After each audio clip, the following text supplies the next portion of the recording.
In today's episode of Burnout Banter, we're diving headfirst into how we can overcome burnout, particularly for those in the construction industry who are already feeling its weight. We've discussed extensively how burnout can deeply affect your physical health, mental well being, and overall quality of life in previous episodes. Rather than dwelling solely on the challenges posed by burnout in our industry, our focus today is on providing practical strategies and insights to help those who are experiencing burnout reclaim alignment in both their work and professional lives. Our goal today is straightforward, although the solutions we discuss may not be. Assist individuals in the construction industry in combating burnout, reigniting their passion for work, and forging a more gratifying career path. So join us as we navigate ways to replenish energy, discover purpose, and thrive amidst the unique challenges of the construction industry. Hi, everybody. My name's Jeff. And I'm Rochelle.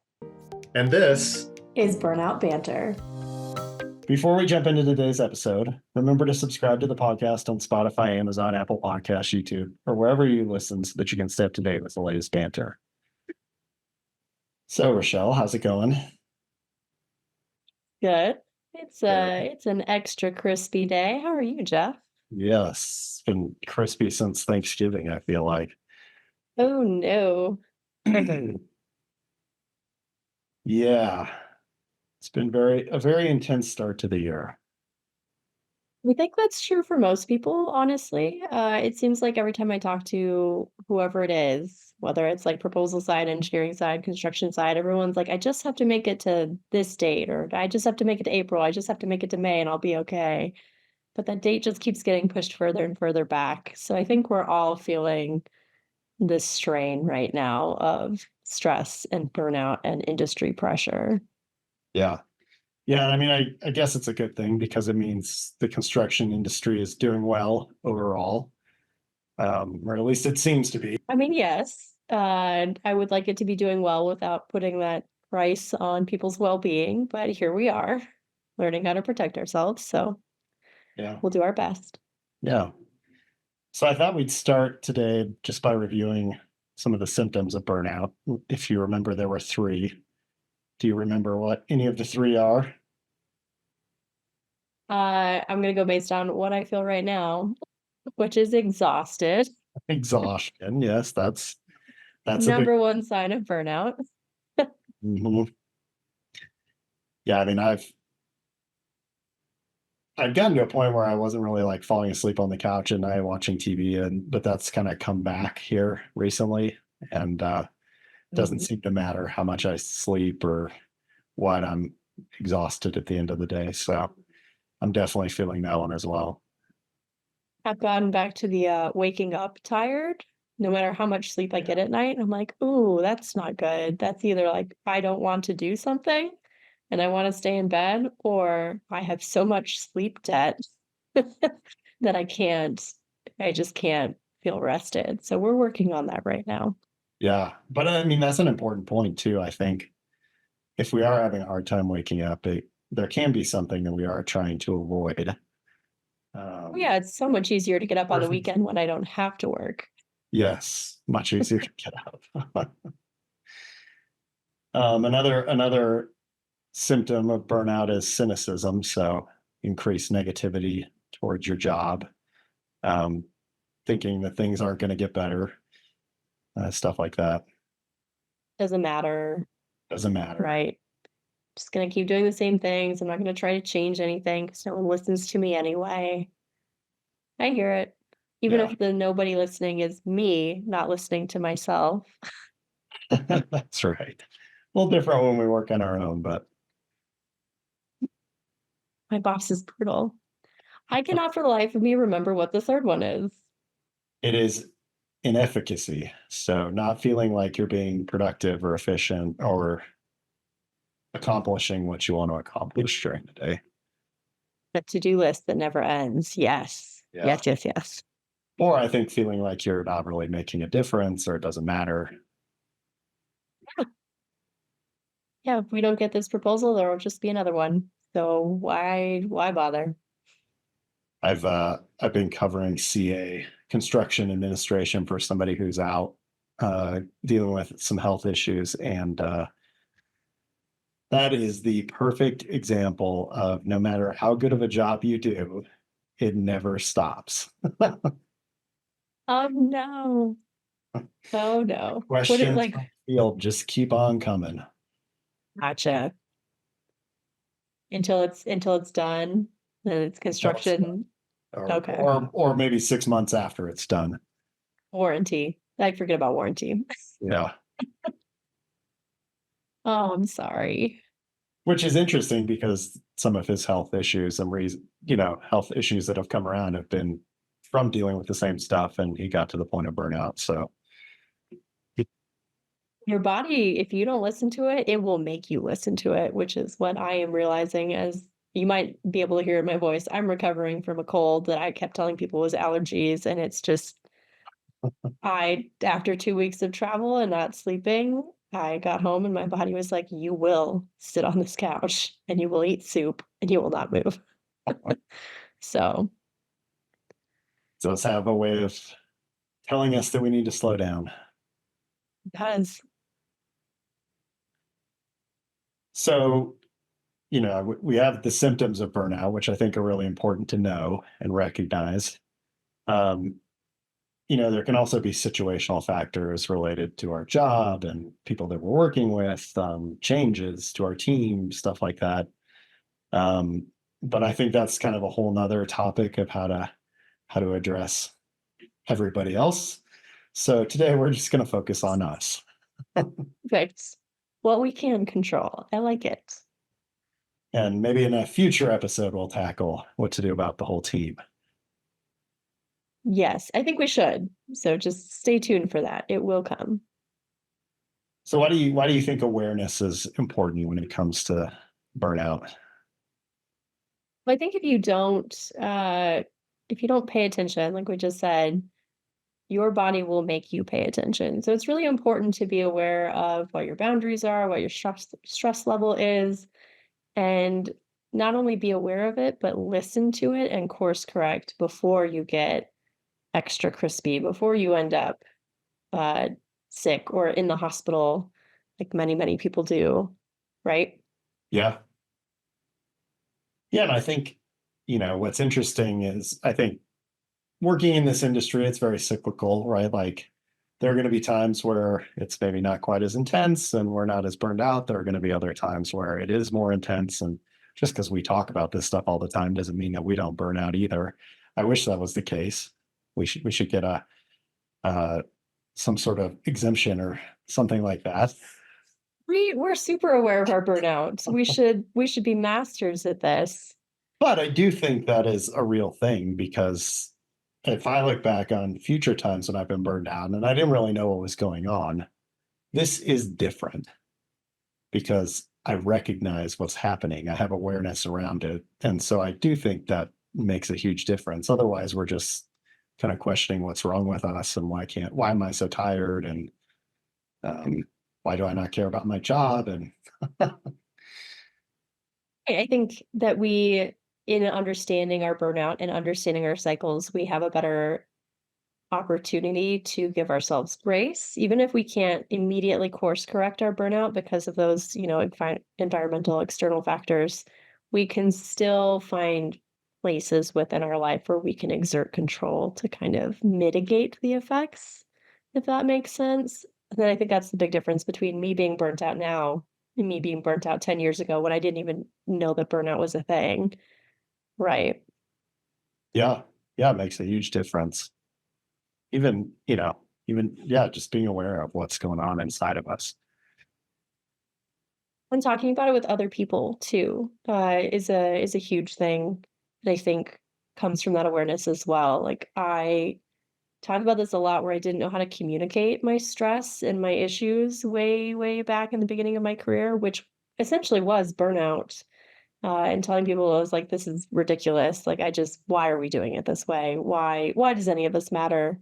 But now I can come to the table and talk to other people about like, okay, you're saying these things to me, and I recognize that this is probably you have hit your limit and you're starting to cycle into burnout. So let's change the course of this conversation to address that instead of putting a band-aid on the words that you're actually saying to me. There's like understanding that undercurrent.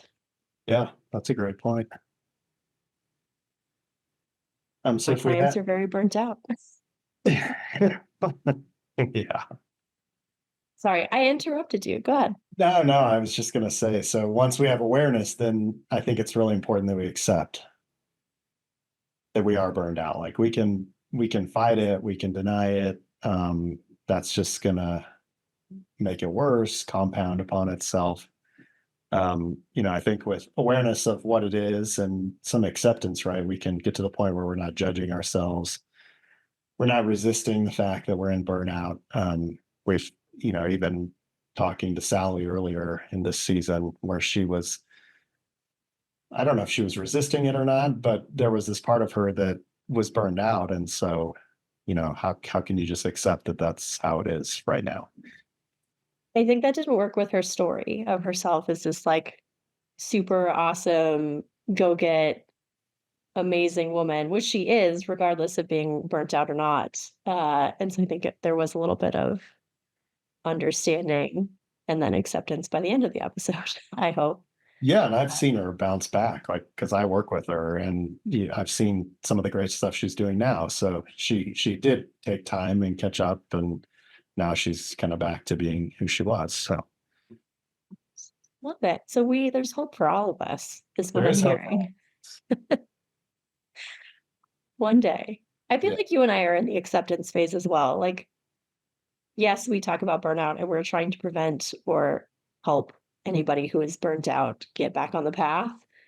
Uh, but we are able to do that because we have accepted our cycles of burnout and we have accepted that they are inevitable just because this industry is brutal and we will cycle out of it eventually and be in a better place and we'll cycle back into it and have to deal with it. So, yeah, yeah, I agree. And you throw in some outside of work factors as well, and um, kids' sports schedules. The sports machine is in full effect at the moment. So I was just talking. I ran into a friend at a conference on Friday, and we were saying how we should catch up. And she's like, "How does July sound?" And I was like, "Yeah, sounds great." And she's like, "I'm joking, but not really. How does July sound?" So I feel that. I've been trying to schedule, like, client lunches, since February, and it's here now, April, and we're probably gonna kick those into May because it's just it's wild. That's okay. yeah, and we still have one more trip in us here for this conference season. So Nurk, we're coming for you. Extra crispy, lots of flavor. What do we do, Jeff, yeah, when we get burnt out? We have accepted, we are aware of our symptoms, we have accepted that we are in our burnout cycle. What do you do then? yeah. So I think there's a handful of things that you can do. I was actually speaking to a client in a session on Saturday, and she had fallen into the habit of sleeping on her couch because it Oh was boy. easier for her to get up and wake up at 3 in the morning when she wanted to wake up to get back Oh, to work. And oh, so, no. yeah, yeah. And eating, not eating well and no exercise. And so I think the first thing that we can really do is prioritize self care, getting a good amount of sleep in your bed, as Yes. long as your bed's Self-care is not selfish. right. Eating well, exercising, getting some social connection with friends. I mean, it was great to bump into somebody at a conference that I haven't seen for over a year because we've just all been so busy. Right. Right. All these things that we sacrifice as we start unbalancing and putting different priorities, work priorities above everything else. Super important. What if so we've put this stuff on the back burner for a reason, right? Like I've Yeah. talked about this in the past also. One of the things that I notice right away when I'm starting to burn out is that I stop cooking, which is like meditate. I love cooking. It's like my space to just zone out and chill, and it's very cathartic to me. So when I stop cooking and I start doing these like quick meals, I can tell I'm stressed. and I have prioritized probably a proposal deadline. So if I have done that, it's probably because I feel like I have no choice but to sacrifice some of my personal time for that proposal deadline. How do I reestablish, like, how do I make time for this self-care? Yeah. Well, I think you hit the nail on the head, right? The question becomes time, right? We don't feel like we have enough time. And I think in these instances where we fall back into old habits or old routines, there's something comfortable about that. And I know that's how it was for my client. Like she's comfortable getting up at 3 in the morning and working till 7 o'clock and zoning out on the couch for a couple hours and falling asleep on the couch. That's what she does when she's in fear. So I think, first of all, we have to track our time. Like, how are you spending your time? Right. Because we kind of have to disprove this myth that we don't have enough time. And in tracking our time, we can actually see what we're prioritizing. I think it'll make it a lot clearer than just kind Okay. of going based off of our gut or what we feel like we're doing. Yeah. Because it's real. It doesn't feel like you have enough time. And that's why It never does. I feel like you gave me this tip many years ago, and I built in a time code on my timesheet for like Rochelle's personal life. Okay. Yeah. And probably need to revisit this exercise because I remember for like a month or two, I was tracking like how often I spent like doing a hobby or writing or whatever, like in my normal like day, like 7 a.m. to 7 p.m. And I was shocked at how little that number was. You think that I could spare myself like 5 hours a week, and I couldn't. So it was very alarming to me that I couldn't give up an hour for myself to just make a healthy meal or to read a book or to sleep in if I needed it. Yeah. So Yeah. And I was in this same conference, I was in a session where she was talking about time tracking and what you prioritize in your day. And, so we have 24 hours in a day. So 8 of those were sleeping. That gives you 16 hours. If we're spending 8 to 10 hours a week or a day at work, which most of us probably are, if not more, that leaves you 4 to 6 hours a day for everything else that you have to do in your life, whether that be family, you, kids. it's Um, so much life maintenance to squeeze into. Like life maintenance takes a whole day. yeah, Was like, have you gotten to the weekend laundry, and like spent your entire Saturday doing laundry, cleaning the house, running groceries. errands, meal prepping for the week, and then you get to Sunday and you're like, what have I done? What am I doing? Yeah, How and do I you actually, squeeze that into 4 hours I a was talking to day? one of my employees, and our company gives Good Friday off, and so we had this 3 day weekend. And she's like, it was fantastic. Like one day I was really productive, one day I had fun, and then I got to rest and get ready for work. It's like, yeah, that's That's adding that ideal. extra, it makes a huge difference. So if only we could figure out how to have a 4 day work week. Heads up, employers. Mhm. I feel like there's a study about that. We'll find it for the next episode. Yeah, and I think when you're tracking your time to tracking your energy, right? Like, how do I feel right now? Or what am I, if I do this, how do I feel about it? If I do this, how do I feel about it? So we can kind of start to figure out what is energizing us, what's draining our energy.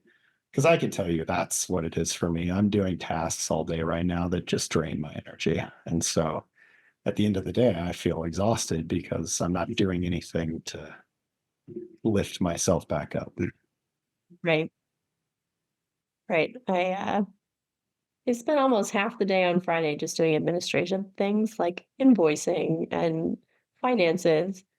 That took forever because I hate it. It's like a mental drag for me. But this morning I knocked out like a 10-page proposal in an hour. I'm like, but that's not possible. But I was excited about it. Yeah. I was ready to write. So I think, yeah, finding that what you want to take on and creating balance between those two things within your day, because we can't completely get rid of the ick tasks, right? But if we can intersplice them with some energizing tasks, then you're going to be a little bit more balanced. Yeah. Yeah. And I think, you asked how do we put those things back in? I think it's a lot to ask to just say, I'm going to go from, and now I'm not doing these things, so I'm going to add them all back in. So, how can you gradually, like, okay, I notice I'm not cooking. Can I cook one night this week? Can I cook 2 nights next week? And start to gradually build that stuff back in. We're working on it. Yeah, We've got one meal planned this week. I'm very excited for it. that's great. It's going to be very relaxing. So, another thing I think, it's kind of feeds into it, right? But shifting our perspective, reevaluating what our priorities are, um, looking at how we're spending our time versus our priorities. Great. Um, you know, are there parts of your job that we're so locked into that we can't see something that could change when really it's could be possible to shift that? How do you look past that? Like, it's really hard for me when I get stuck in like, this is how it is to see what it could be without thinking like, that's a pipe dream. There's no way I'm ever going to get there.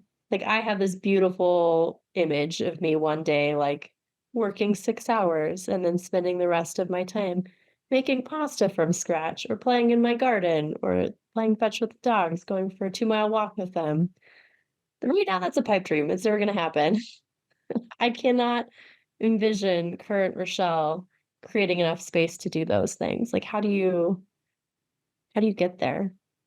I think brainstorming could be really powerful. Bring somebody else into it who's kind of outside of your own little perspective of what you're seeing, your own mindset.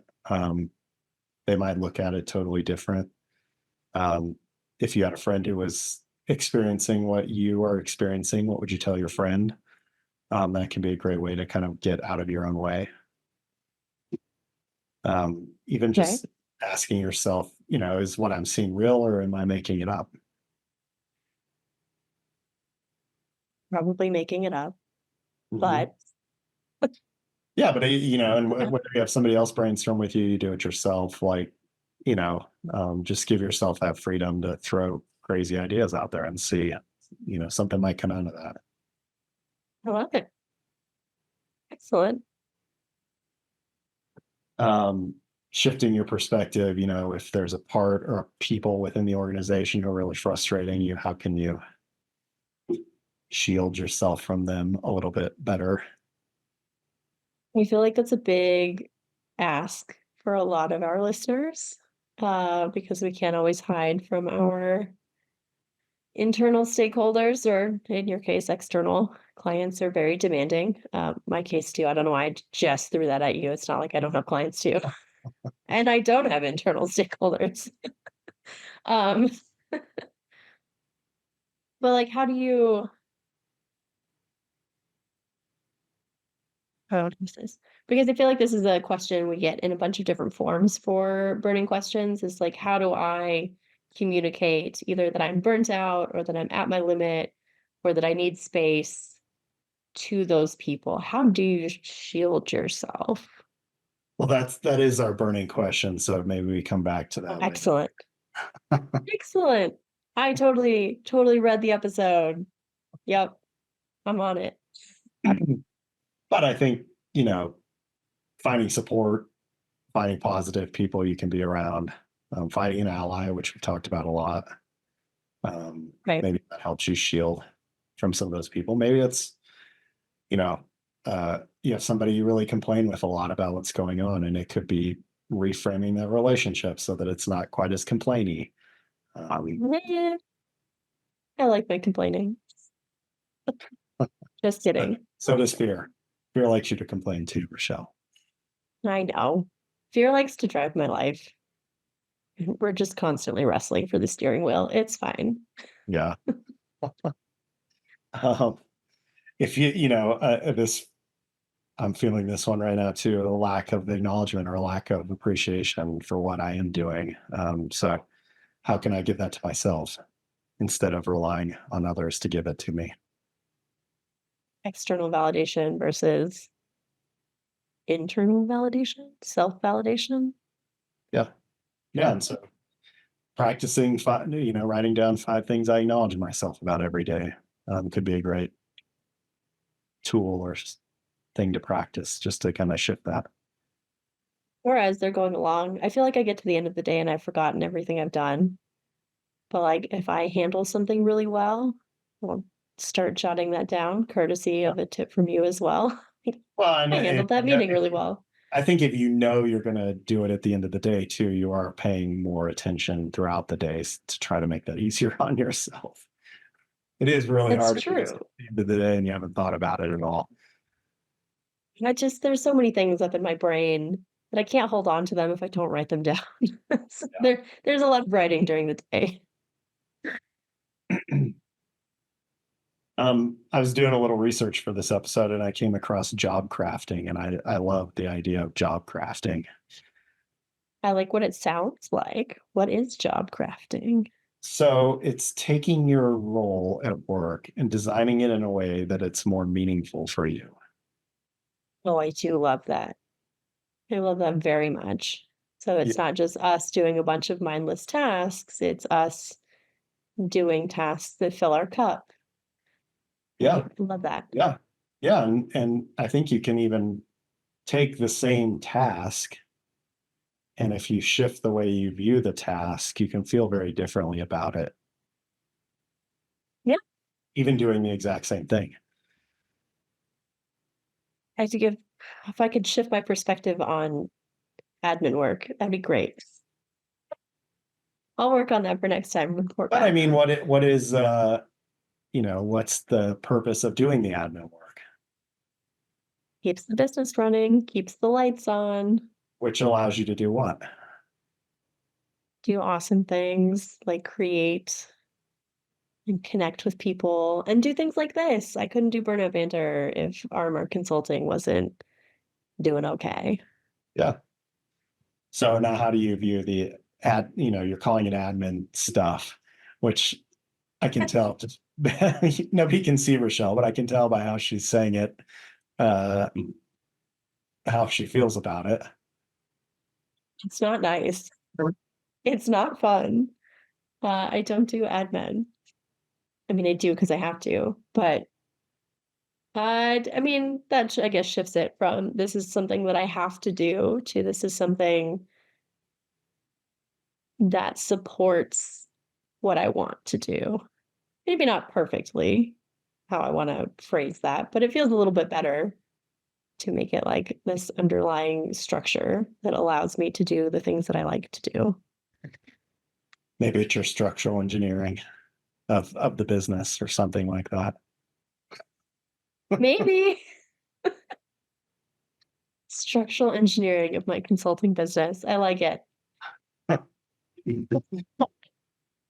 So that type of a shift of what we're doing on a daily basis can help pull us out of burnout too, I think. Hey, agree. There's a lot of power in changing your perspective to one that's a little bit more positive.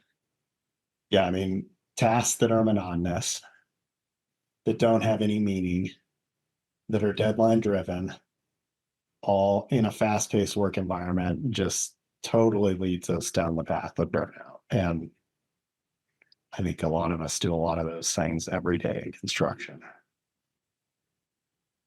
I Yes, the more I interact with the proposal community, the more I discover more creative ways for proposal managers to waste time documenting and archiving and doing these crazy things that I'm like, wow, you spend how many hours a week just maintaining in order to do what you do? It has to be exhausting. Yeah. Yeah. And then I think from us going around and talking to people at conferences, I think being in the room when we're talking about burnout and seeing the connection of I'm Mm. not in this alone can be really powerful in helping pull people out of it too. So seeking out connection, finding continued opportunities for personal and professional development, um, finding coaches and mentors who can activate positive things in your life that you may not be seeing. Right? Right?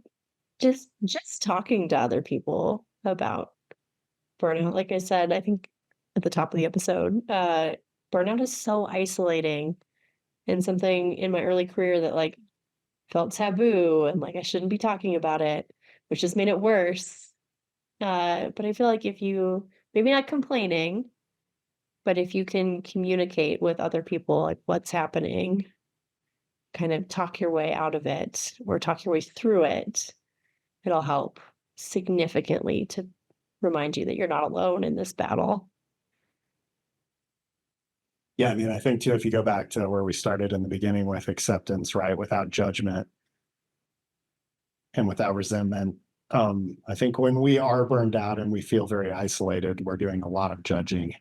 We're having a lot of Mhm. resentment towards ourselves and others that we can't pull ourselves out of it. And so building that connection can really help us. Absolutely. Two heads are better than one, also. Yes, for For sure. finding solutions and potential avenues for burnout recovery. Yeah, and I think too, if you're not into it or not feeling it, volunteering to help somebody else go through what you may be experiencing can actually kind of open your eyes to some things that you might not see otherwise too. Absolutely. Other perspectives are always great. Yeah, I know when I was talking with my client about, avoiding bed, that's a huge one for me. Like I'll sit downstairs even though I'm tired, I'm falling asleep on the couch, like there is some avoidance that's happening. And so having this conversation with her and trying to help her through it actually helped me through it too. I need to talk with both of y'all because I can't fathom avoiding bed. You're not avoiding bed, you're avoiding the thing that's coming the next day. Oh, okay. I get that. I get that. If I don't sleep, tomorrow won't come. Right. It's not how it works, but Right. Comes either way, hopefully. for most. Yeah, and then I think another thing, I think we've talked about a girl I was talking to who had just had enough. She was totally burned out, couldn't take anymore, and so she just started putting boundaries in place and didn't care what the outcome was. And lo and behold, other people started recognizing and wanted those boundaries in their life, and they started putting them in place. And so, you know, we may have to reset expectations of our colleagues, expectations of our clients, family members in terms of what we're willing to give. And, we have to have those conversations so that we're not just coming across as giving up or not caring or, you know, Right. just being very honest about what we're experiencing and here's what I'm trying and, can you support me in this? Right. I just want to emphasize how important that communication is because I feel like this whole term of quiet quitting that was going around the internet a while back wasn't actually a bunch of people quiet quitting. It was a bunch of people putting up boundaries and doing what they can and what they could. And it looks like you have maybe checked out when you're used to being like the go-getter, the star player, the overachiever, and then you go back to just doing what you can do. Uh, and people start calling that the bare minimum, but it's it's the same thing. You're just communicating, "Hey, this is where I'm at. This is what I I mean, can do, and this is what I'm gonna give you." that communication piece is huge though, because otherwise there will be probably negative repercussions of just saying no. I mean, we learned all about that last season, how you can't just say no. Much as people say, "No" is a complete sentence. We have to get a little creative with it, And I and we saw have a to use great it. quote doing research for this too, where it talked about being a good service professional doesn't mean you have to be a servant. Ooh. I like that. Yeah. I think I'm gonna put that, right next to proposals are an essential service, not an emergency service, which I saw hanging in a library. So is library services are essential, not emergency. Yeah, I just borrowed it from them, so I'm gonna put that right next to it. I love it. Yeah. Yeah. Yeah, which is we're told as consultants, right? Like we have to do whatever the client wants. And there is Nope, something very servanty about that. So I don't like that. so do you think those 5 things help? I think so. Let's just recap them really quick. So Yeah. prioritizing self-care, shifting your perspective and reevaluating your priorities, reducing exposure to job stressors, setting boundaries, job crafting, and seeking out connection. I think absolutely those 5 things are very actionable for anybody who's burnt out right now. And they're a good big start, honestly. If you can just tackle at least one of these, will be infinitely better than staying stuck where you are. Yeah. Yeah. And I think with boundaries too, one thing that's really important with this is showing other people how if I protect this, this is how you're going to benefit. Right. Um, because they think they're benefiting now, right? So if you're working from 3 a.m. till 7 o'clock and your productivity is going down, yeah, you may be getting a lot done, but is it possible you could get more done and do it better if you were not working those type of hours for an extended period of time? Yeah. So showing people what that is, right? Like, If I take this break and I come back fresh, I'll be able to provide a higher quality task or product than I would if you made me slog through it without that break. For sure. And now it's time for burning questions. now it's time for our burning question That I spoiled. that Rochelle spilled the beans on earlier. So comes from a marketing manager as part of a marketing team in a larger organization. How do I talk to my boss or team about feeling burned out without making things awkward or risking my job? Any ideas? Well, I mean, I would throw out the idea of it being awkward first off. Like, it's going to be awkward for you, but for other people, it's just, we can't assume that they're going to think it's awkward, right? Oh, we can't assume that you're the only one who feels that way either. True. True. I don't know why I'm taking such issue with awkward. No, Maybe because I want to normalize like this feeling. I don't want to normalize burnout, but I want to normalize talking about it. So I don't think it yeah, should be awkward. no, I agree. I think the But awkwardness is coming from the individual, I think so. So I think first off, it's which can get in the way of actually having the conversation in the first place. right. Right. So we need to acknowledge that it is 2024 right now, and we can talk about this. And burnout is actively recognized by entities like the World Health Organization, and it's being studied and it's being talked about and applied to all kinds of industries. So, good place to start is it's not awkward. Yeah, and it's I think estimated that billions of dollars are lost annually from burnout in Oh all yeah, organizations in the US. yeah. Between time lost, employee turnover, productivity dips, it's a huge problem. So it's something we definitely need to be talking about. So be brave. First off, switch that awkward to brave in your mind. Um, and then I think when you're talking to your team, you just have to be very clear about this is where I am, this is what I can give, and be open to compromise. Is there something you can take on and shuffle off? Is there something that someone can support you with?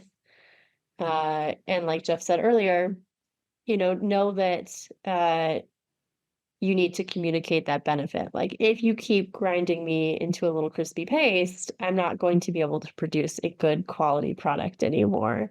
But if I step back, if I take this boundary, I will produce something really awesome. Yeah. Yeah. I mean, I would even go so far as to kind of write down, even before you have the conversation, like set some goals for the conversation. What concerns do you want to raise? What actions do you want to be taken? What changes do you need their approval to make? So you're kind of thinking through this conversation instead Okay. of just instead of just doing it on the fly and doing it. The other thing I would say is creates what that will help you do is create some space from the emotion and get the emotion out so that we can kind of get back to being a little more logical about it. Yeah, there's a clear difference in how I approach how Jeff approaches. I just charge it. Like, all right, let's talk about this. Um, But I but do no, that creating too. space is good. I do that too, but that's when fear is in charge and I haven't processed the emotion and I'm not ready to find a solution. I'm just more complaining about the problem than anything, which I think is going to, if somebody comes to me and just says I'm burned out, you know, I don't know what to do with that. Well, I mean, I know a little bit more than other people what to do with that, but if we're not having a conversation about it, it's kind of hard to help that person. My first question, if someone came to me and said I'm burnt out and that's all they dropped at me, my first question would be like, well, what does recovery look like to you? Because it's different for everyone, right? And it depends on where in the cycle of burnout you are. If you're at the point where you're just like, if you're super aware and you can tell you're on the cusp and you're burning out, that's going to be totally different from I am checked out. I'm totally fried. I can't do it anymore. I don't care about anything. So, yeah, I agree. If you have a plan, if you have like things that you will accept for your burnout recovery versus things that are non-negotiable, that'll also really help with that conversation as well. Yeah. Yeah. I mean, I think, and then when you're having the conversation, start with the problem. Yeah. Right. Burnout. Try to identify what the cause is. I had to think about it to figure out, oh, I'm doing tasks all day to drain my energy. This is a problem. Right. That's the cause of my burnout at the moment. Doing the job of 3 people is a source of burnout. Um, so there could be a lot of different causes. It could be something happening in your personal life that is factoring into work. And I may not have anything to do with work, but it's hard to juggle the two. So Mhm. identifying the cause, explain, here's some wider consequences that could happen if we don't resolve this. Okay.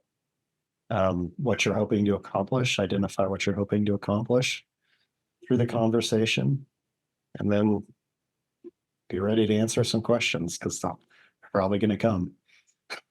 But They're inevitable. Invite conversation, I would also add to the end of that. Like, present your case and then make it a two-way street, right? yeah, yeah, and, I think there could be a lot of different reactions to that, right? Like the manager could get defensive. Um, they could You wonder could whether also be they're burnt doing out. their job. They could definitely also be burned out if they're just gonna just work your way through it. Um, so I Right. think you could, this is where not having an expectation of how the conversation is going to go can help you navigate any one of those possible outcomes or potential outcomes.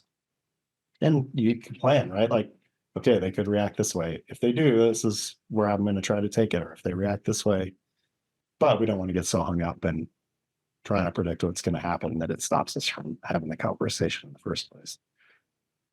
Right. That's where I was trying to get at with like have your non-negotiables ready. Because this is something that's I've experienced personally where I've gone into a conversation and been like, I can't handle this much work or I'm not qualified to be doing this type of task. And the options are essentially like, well, you continue doing it or Or you don't have it. you don't. or you don't have a job, or, we reassign it to someone else. And so like having those eventualities, like I would not accept you just have to figure it out, because that was going to result in a poor quality product for everybody involved. It was going to just destroy me personally and my burnout. Um, so that's how I would go into that conversation now, is just kind of what is acceptable to you and what is not, and what are you going to do if somebody's not willing to work with you on those non-negotiables. Yeah, and I think a huge part of making it a conversation too is that if I'm coming into you as my boss and trying to have this conversation, most bosses aren't equipped to deal with this conversation either, right? So, how can we together figure this out? I'm not coming in here looking for you to have all the answers to make all my burnout go away. I just want to have a conversation and see how things could change so that I can get back to being me. Right. Absolutely. Two-way street for sure. We need to be having the back and forth and figuring this out together. And without risking your job, there is some risk in sticking up for yourself and putting boundaries in place. And, you know, I guess I always go back to, if somebody's really opposed to you taking care of yourself, is that really the place you want to work anyways? So, Probably not, but you can make that decision on your own. yeah. Yeah. Yep. Think that answered the question? Think so?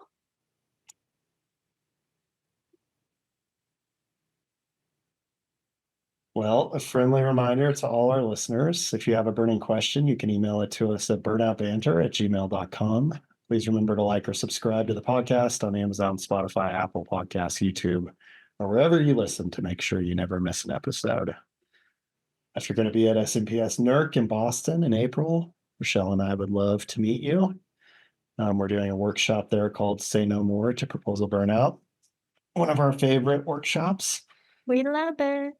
And then I'm also going to be doing a workshop at AEC TechCon in St. Louis, Missouri in early May on a relationship between technology and fear.